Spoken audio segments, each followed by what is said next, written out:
कहानी की शुरुआत होती है कोरियन पेनिनसुला से, जहां पर ज़ॉम्बी वायरस पूरी तरह से फैल चुका है। और उसी वक्त हम कैप्टन जियोन सुक को देखते हैं, जो अपनी सिस्टर की फैमिली को एक शिप पर ले जा रहा था और वो शिप उन्हें कोरिया से बाहर लेकर जाने वाला था। रास्ते में उन्हें एक आदमी मिलता है जो उनसे मदद मांग रहा था और उसके साथ उसकी वाइफ और 2 बेटियां भी होती हैं। जियोन सुक देखता है कि उस आदमी के ऊपर बहुत सारा खून लगा है और तब वो सोचता है कि शायद इस आदमी को भी ज़ॉम्बी ने काट लिया है। यही सोचकर वो उन्हें छोड़कर आगे बढ़ने लगता ही है कि तभी उस आदमी की वाइफ आकर कहती है कि प्लीज मेरी बेटी को तो बचा लो, पर वो उन्हें इग्नोर करके निकल जाता है। वो शिप पर पहुंच जाते हैं और शिप कोरिया से निकल जाती है। शिप को जापान जाना था, लेकिन शिप हांगकांग को ले जाई जाती है। जियोन सुक कैप्टन से बात करने जाता है और तभी यहाँ पर कैबिन में एक आदमी ज़ॉम्बी में बदल जाता है। ये देखकर शिप में हलचल मच जाती है। जियोन को जब इस बात की खबर मिलती है तो वो सीधा उस कैबिन में जाता है, क्योंकि उसकी सिस्टर और उसका नेफ्यू भी उसी कैबिन में है। वो ज़ॉम्बी उसे कैबिन के बाहर ही मिल जाता है। जियोन उसे बिना देरी के शूट कर देता है और इसके बाद वो कैबिन में जाता है,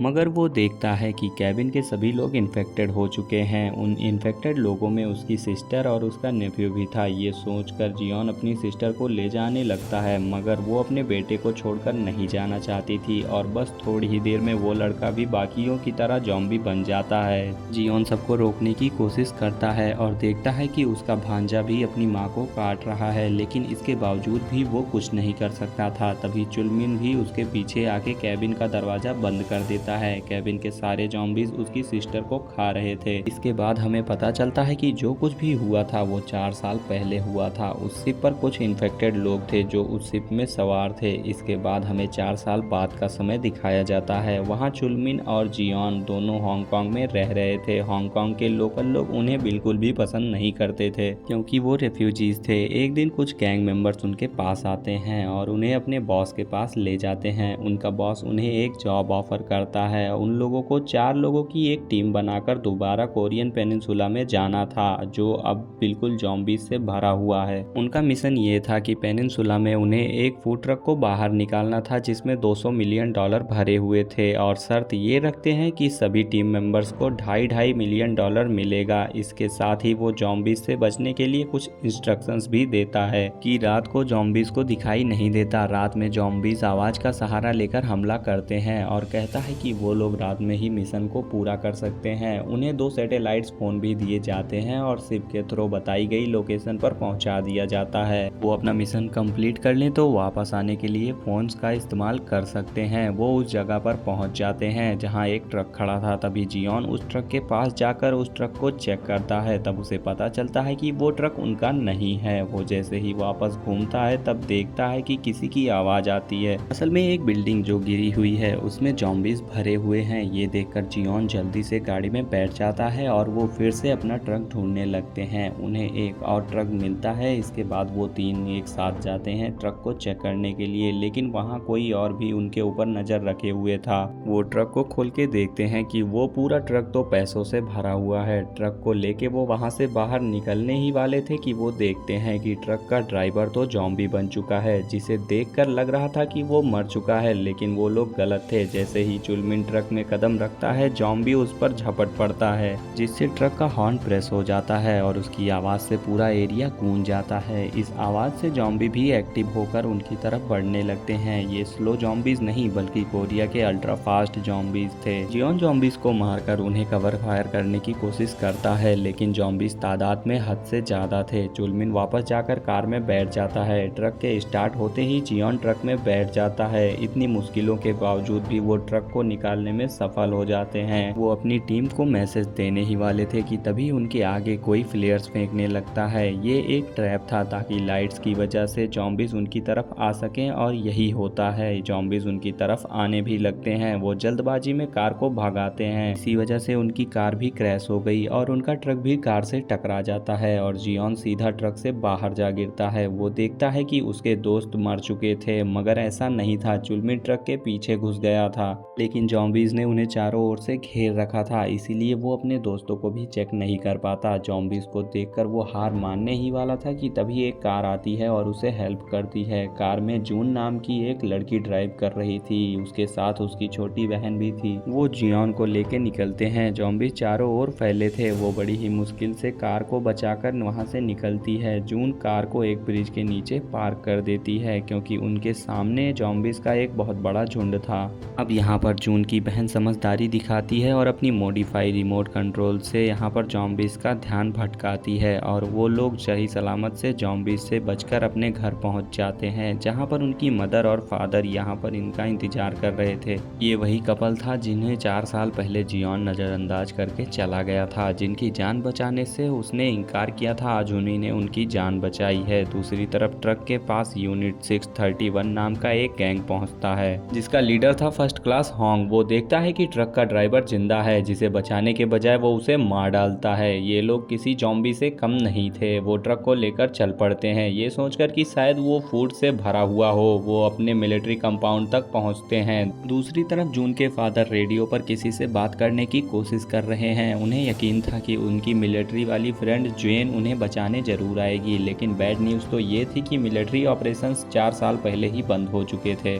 वो ट्रक खोलते हैं तो उन्हें चुलमिन भी मिल जाता है और उसे यहाँ पर किसी गेम के लिए ले जाया जाता है। एक आदमी ट्रक को चेक करता है, मगर बैग खोलते ही उसकी आंखें खुली रह जाती हैं। वो सीधा कैप्टन सीईओ के पास जाता है और उसे सब कुछ बता देता है। वो सीधा जाकर ट्रक को चेक करता है तो उसे कैश और सैटेलाइट फ़ोन भी मिलता है। फ़ोन ऑन करते ही उस पर कॉल आती है। कॉल उठाते ही सीईओ को पता चलता है कि ये ट्रक तो किसी ऑपरेशन का पार्ट है। ट्रक को वापस लाने वाले को पैसे भी मिलेंगे और उसे कोरिया से बाहर भी निकाला जाएगा। और ये सुनते ही वो खुद ट्रक को बोर्ड पर ले जाने की तैयारी करने लगता है। वो इसे सीक्रेट रखता है। दूसरी तरफ चुलमिन को बाकी स्लेव्स के साथ रखा जाता है और उन्हें देखने के लिए सारे लोग जमा होते हैं। ये एक गेम शो था जहां पर इंसानों को जॉम्बीज का आमना सामना करना था। सारे लोग ये देखने के लिए काफी ज्यादा एक्साइटेड थे। पहला राउंड कुछ ही लोग सरवाइव कर पाते हैं, जिनमें से चुनमिल भी शामिल था। इधर जियोन डिसाइड करता है कि वो लोग मिलिट्री कंपाउंड में जाएंगे और सैटेलाइट फोन की मदद से वहां से निकल जाएंगे। दूसरी तरफ कैप्टन सीईओ और उसका साथी बिना किसी को कुछ बताए वहां से निकलने का प्लान बना रहे थे। रात होते ही जियोन वहां से निकलने लगता है। वो मिलिट्री कंपाउंड से दूर अपनी कार को पार्क करके जियोन और मिंजू दोनों ट्रक को चेक करने जाते हैं। उन्हें ट्रक के साथ सैटेलाइट फोन भी मिल जाता था, लेकिन अफसोस कि वो फोन टूट चुका था। इस दौरान कैप्टन का आदमी जून के पास आ जाता है तो वो उसे गन पॉइंट पे रखकर उसे सब कुछ उगलवा लेती है। वो कहता है कि हमें ट्रक के साथ एक आदमी भी मिला था। जियोन समझ जाता है कि वो चुलमिन ही था। उसका फोन भी मिल चुका है, इसीलिए जियोन उसे बचाने के लिए भागता है। कैप्टन वहां आ जाता है और गोली चलाने लगता है। जून गाड़ी रिवर्स करके उसे ठोक देती है। वो सैटेलाइट फोन भी ले लेती है, मगर गोलियों की आवाज से जॉम्बीज उनकी ओर बढ़ने लगे थे। बिल्कुल ठीक समय पर जियोन पहुंचकर चुलमिन को बचा लेता है। वो दोनों ही जॉम्बीज और गैंग मेंबर से अपनी जान बचाकर बाहर आ जाते हैं, लेकिन उस गेम का लीडर सार्जेंट उसे पीछे से शूट कर देता है और उसे मरा हुआ देखकर जियोन एकदम से दुखी हो जाता है और एकदम से सुन पड़ जाता है। लेकिन तभी जून वहां पर ट्रक लेकर पहुंच जाती है और जियोन को ट्रक में चढ़ने के लिए कहती है। उनके ट्रक को भी जॉम्बीज ने चारों ओर से घेर रखा था। तभी उन्हें एक लाइट नजर आती है और वो मिंजू थी और वो अपनी कार की लाइट को जॉम्बीज को अट्रैक्ट करने के लिए जला रही थी। बड़ी समझदारी से वो जॉम्बीज को मारकर आगे बढ़ती है, लेकिन उनके पीछे पूरा गैंग था जो उन्हें रोकने की पूरी कोशिश कर रहे थे। कुछ गाड़ियों को जून ठिकाने लगा देती है। बहुत सारी गाड़ियों को डिस्ट्रॉय करने के बाद वो गैंग मेंबर डोंग अपनी अगली ट्रिक का इस्तेमाल करता है। वो अपनी कार पर लगी बड़ी बड़ी हेडलाइट्स को ऑन कर देता है, जिससे वो जॉम्बीज फिर से उनका रास्ता ब्लॉक करने लगते हैं। जून बड़ी ही समझदारी से सारा रास्ता क्लियर करती है और जियोन उनकी लाइट को शूट कर देता है और वो समझदारी से लड़ने के बाद उनका ट्रक जॉम्बीज से बच जाता है।